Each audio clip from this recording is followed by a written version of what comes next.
Welcome everybody. अब हम करेंगे time dependence of the expectation value. Says to you के टाइम डिपेंडेंस की मुझे बताओ कि कोई भी क्वांटिटी टाइम डिपेंडेंस कैसे है, कि कोई भी क्वांटिटी टाइम पर कैसे डिपेंड कर रही है। Then you always find this derivative of that quantity. Similarly now if we are asked to find the time dependence of the expectation value, हम क्या करेंगे, उसका डेरिवेटिव ही निकालेंगे। ओके अच्छा, अब इसकी हम डेरिवेशन करते हैं start. And we know what is our A operator, how we define our A operator in quantum mechanics. हमें पता है कि A operator is nothing but defined like this. Okay, so I will put the value of this in this equation, step by step ही जाएंगे। And now basically हमें एक idea पता होना चाहिए हम कर क्या रहे हैं डेरिवेशन में, देन इट बिकम्स इजी। तो मैथमेटिकली ये थोड़ी टफ होने वाली है, but it is still easy if you have grasped the idea now. So अब इसमें क्या करेंगे, इसमें वैल्यू पुट कर देंगे which is xi a operator and xi. Okay, so now इसको अगर हम करते हैं आगे solve, then we will use a product rule. Okay, let it be function one and let be it function two, और इसको डिफरेंशिएट करते हैं। ओके, सो नाउ अगर मैं फंक्शन वन को पहले डिफरेंशिएट करूं, I will get D by d T of this and this, okay? And with the multiplication with this, okay? And plus अब फर्स्ट फंक्शन को ऐसे ही रहने दो, then I will now differentiate this. This is cool. Now अब we know that how, what is the value of dψ by dt. We know from the Schrodinger equation. From Schrodinger equation we know dψ by dt कैसे। देखो Schrodinger equation ऐसे ये होती है ना, which is i h cut del d psi by dt. Okay, this is my Schrodinger equation and from this I will get d psi by dt. Okay, and I can write, let's suppose इसको I by h cut आ गया। Okay, और देखो, and I also need the conjugate of this. So what I can do, take the conjugate of this whole term, so I will get this. ये दोनों काम आएंगे,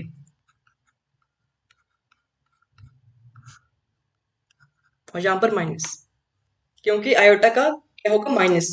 okay, so this is the two equation. Let's suppose this is my A equation and let's suppose this is my b equation. Okay, so there is a a and b equations. So now what we can do, we can, अच्छा इसको और एक बार कर दो differentiate. ठीक है, इसको भी एक बार और करना पड़ेगा। सो इसको अब y को फर्स्ट फंक्शन एंड a को second function, so I will get this y into a operator and plus y को ऐसे रहने दो अब, then dA by dt operator, this and this again under which was xi multiplying with xi. Okay, देख रहे हो ना, सारा कुछ मल्टीप्लाई हो रहा है xi से, तो इसलिए मैंने इसको ब्रैकेट में लिख दिया सारा। then again I will write this as this. अब वैल्यू पुट करते हैं इसकी। ओके, अब वैल्यू पुट करते हैं इसकी। वैल्यू क्या थी इसकी, अब वैल्यू पुट करते हैं इसमें। पहले तो हमारे पास ये भी है डी साई बाई डी, ये भी है टर्म। ओके, इसकी वैल्यू ये है और इसकी वैल्यू है हमारे पास ए से आएगी। तो ये वैल्यू मैं यहाँ से ले रहा हूँ, which is minus H cut, H sorry Hamiltonian operator था, और आई h cut, and this is was I. Okay, and again this and plus, और बार वाला भी मैं मल्टीप्लाई साथ में कर रहा हूँ। Okay, So this scheme is this. Okay, and plus this again this. Acha, this dA by dt and again this. Clear? And now this again. And I will now put again this value d by dt from the A equation. So I will now get by IH cut and xi. Okay, and now we can recombine these two terms together. Okay, क्योंकि दोनों में कुछ common है. क्या common है? 1 by IH cut. If you take common, I will now get Hamiltonian A operator and xi. अब यहाँ पर देखो मैंने इसको पहले लिखा क्योंकि ऑपरेटर्स का जो मल्टीप्लिकेशन है that is very very sensitive. Sensitive मतलब उसका ऑर्डर मैटर करता है. Okay, so if H operator comes first we have to write it as first. Okay, so also again I will write like this. और यहाँ पर minus भी था और जहां पर माइनस आएगा. And this is H Hamiltonian and this is I. Okay, and this is again I. ये थोड़ा सारा कुछ जो आप बड़ी से टर्म्स देख रहे हो ये सारा कुछ कोलैप्स होने वाला है छोटी सी इक्वेशन में. ओके, अब देखो if I can write this as like this. AH ये टर्म मैंने पहले लिख दी और ये टर्म मैंने बाद में लिखूंगा. और ये मैंने ऐसे ही लिख दिया फिर.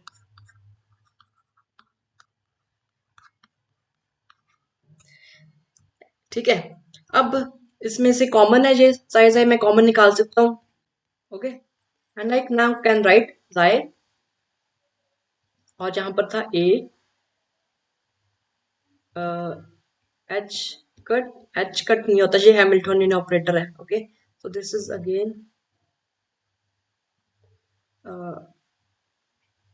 again this bracket and this side and this close this again this I can write like this.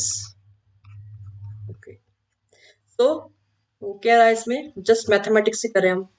अच्छा, ये है कॉम्यूटेटर ब्रैकेट. ठीक है, because we know we can represent this by commutator bracket which is a comma h. commutator मतलब इसको it is a special form of.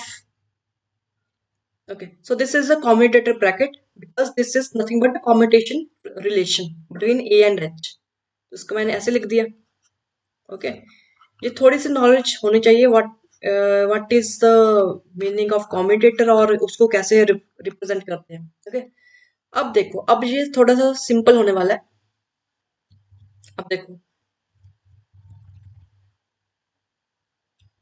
अब ये थोड़ा सा सिंपल होने वाला है. And now I will now get now what is this two quantities. These quantities looks like. अब देखो एक्सपेक्टेशन वैल्यू क्या देते थे. एक्सपेक्टेशन वैल्यू में लिखते थे जाए एंड उसमें लिखते थे हम दिस कोई क्वांटिटी होती थी. ओके, एंड नाउ अगेन जाए तो वो उससे कुछ मैच कर रहा है. Okay, if it matches then it is nothing but the expectation value.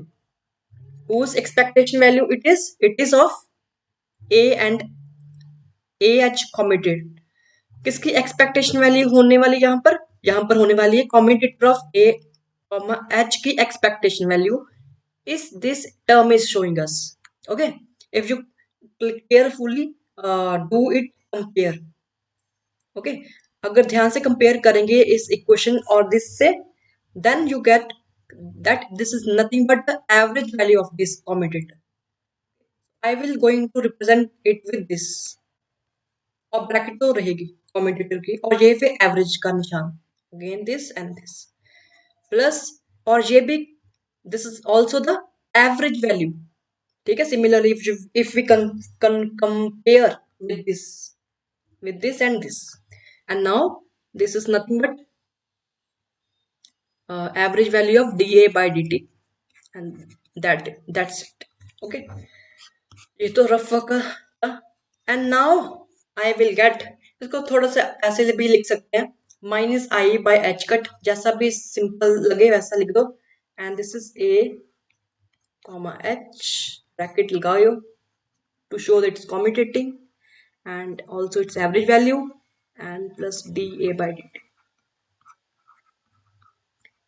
So this is the value of the expectation value का derivative जो किया था, this was derivative of our expectation value of this operator. ठीक है, ये है सारा maths का। अब इसका फिजिकल मीनिंग भी हमें समझना पड़ेगा to really understand it. Okay, so what is the physical meaning? इसको अच्छे से यहाँ पर लिख देता हूँ एक बार और। हमने ये ढूंढा और ये किसके इक्वल है, I prefer to write this like this. Okay, so this is a, again commutative bracket लगाना मत भूलो, again plus dA by dt का एक्सपेक्टेशन वैल्यू। तो नाउ अब कौन कौन से फैक्टर डिपेंड कर रहे हैं, अब कौन कौन से फैक्टर डिपेंड कर रहे हैं इस टाइम डेरिवेटिव के, और सीधा कहूं कब ये टाइम डेरिवेटिव जीरो होगा, क्योंकि जब ये जीरो होगा देन इसकी टाइम डिपेंडेंस नहीं होगी, and this is really really important कि कब इस ऑपरेटर इस सॉरी एक्सपेक्टेशन वैल्यू किसी भी ऑपरेटर की कब डिपेंड नहीं करेगी। It will not depend under to cases. Okay, first case is if A operator and H operator. H's are Hamiltonian, which gives energy value. Okay, and A can be any operator, like angular momentum operator, addition operator, any operator. Okay, if it comes to be zero, then dA by dt. Also, we also need that A must be not dependent on time. A must not be function of time. If it is a function of time, then it is not going to be zero. Okay, so we need to simultaneously, हमें ये दोनों इकट्ठे conditions चाहिए। ठीक है, तो this is the major meaning and this was the major task to do. हमें ये समझना चाहिए कब ये जो एक्सपेक्टेशन वैल्यू ऑपरेटर की होती है कब टाइम पे कब डिपेंड नहीं करेगी।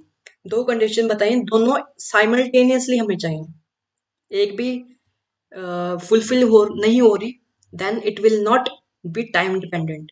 Okay, so and okay, so let me give you some example. ठीक है, जैसे हैमिल्टोनियन और हैमिल्टोनियन, यहाँ पर मेरा ए ऑपरेटर क्या है, हैमिल्टोनियन, तो ये तो जीरो जीरो ही आएगा। दैट मीन्स जो एवरेज वैल्यू होगी हैमिल्टोनियन ऑपरेटर की जिससे एनर्जी पता लगती है वो होगी zero. That means expectation value of the energy operator और Hamiltonian operator is time independent, वो टाइम पे डिपेंड नहीं करते। So this was a good very important result of this derivation. Okay, and also if you also find out E and momentum operator whether it commutes with Hamiltonian or not, then again अगर करोगे तो इसका answer भी zero आएगा।